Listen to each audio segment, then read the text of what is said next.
Que notre budget reste toujours ambitieux dans la mesure on veut être en cohérence avec notre projet de mandat, notre projet politique. Et comme j'ai dit, Baïf avance pas à pas. On est sous la transformation urbaine et rurale de la commune. Donc on se donne les moyens de manière à ce que la population comprenne que nous avons une vision de développement durable et solidaire pour notre ville.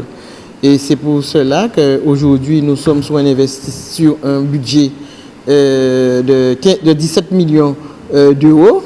Je vous fais fi des centimes, mais l'année dernière nous étions à 20 millions, mais le budget est en diminution. Pourquoi? Parce qu'en fait, on ne veut pas trop charger la barque.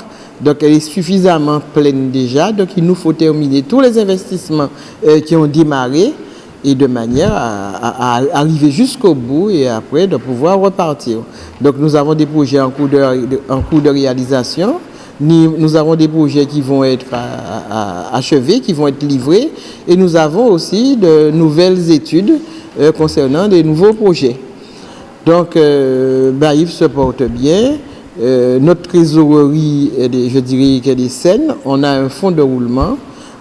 Pour moi, les résultats sont positifs et le receveur l'a confirmé.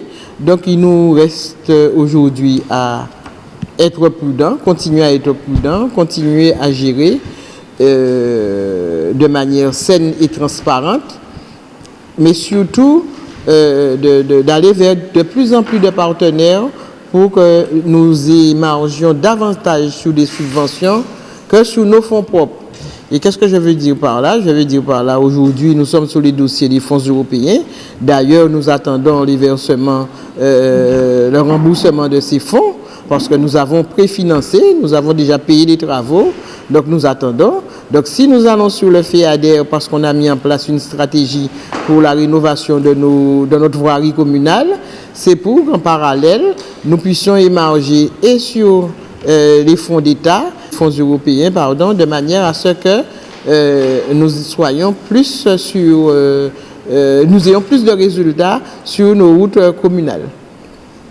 La deuxième chose, vous avez les nouveaux fonds comme le fonds vert et vous avez aussi des fonds nationaux comme le fonds d'intervention maritime. Donc, chaque année, on progresse sur la recherche de partenaires de manière à ce que nous ayons plus de subventions pour financer nos projets.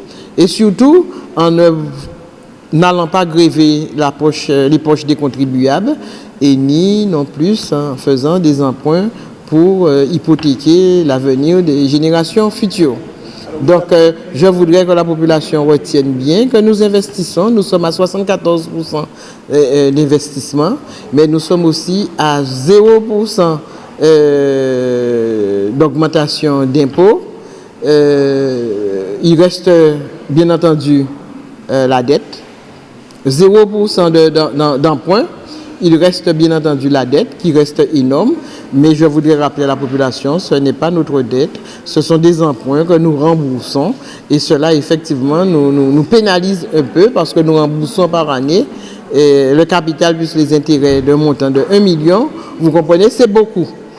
Donc j'aurais voulu que la population comprenne ce mécanisme-là et pense que nous sommes au travail, nous sommes à l'œuvre, de manière à ce que Baïf demain soit une commune plus paisible, plus attractive et je dirais aussi plus solidaire. On a hérité d'une commune qui était en faillite. Aujourd'hui, on l'a redressée. Maintenant, il faut maintenir le cap, avancer de manière à ce qu'on comprenne, comme je l'ai dit précédemment, que l'équipe municipale présente a une vision et le résultat que nous avons, c'est le résultat d'une équipe élue agent et élus agents qui travaillent en cohérence, en symbiose, eh bien, le résultat est là comme sur un terrain de sport. Quand il y a des efforts communs, eh bien, le résultat, il est collectif. Eh bien, sur les autres points, vous avez eu des plans de financement. Oui, les plans de financement et on a eu des points aussi en faveur du personnel. Aujourd'hui, avec la loi de la transformation publique, il y a des choses qu'il faut mettre en place il y a des années butoirs, ouais, telles que 2026-2025.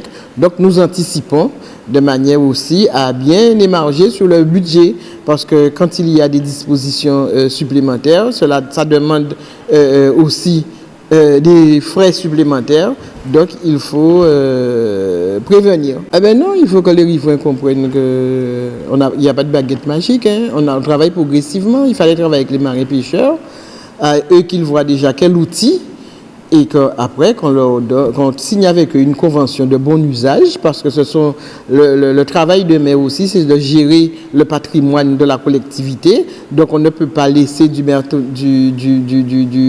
matériel comme ça en villégiature sans ne pas avoir la responsabilisation de chacun. Donc aujourd'hui, il y aura une sorte de bon usage de cet équipement. Et il doit faire l'état des lieux pour savoir qu'est-ce qui fonctionne, est-ce que tout fonctionne de manière à ce qu'ils utilisent le lieu de manière optimale, que les usagers, que les marins pêcheurs, que tout le monde soit, je dirais, content et qu'on garde cet outil en bon état et aussi propre, parce qu'on est sous la nationale. Aujourd'hui, on voit bien que ça change le visage de Baïf, donc il ne faudra pas non plus le détériorer par nos mauvais comportements citoyens. Donc, il y a la convention, on a travaillé avec eux, ils sont d'accord. Donc maintenant, c'est eux à prendre possession au fil du temps de l'ouvrage.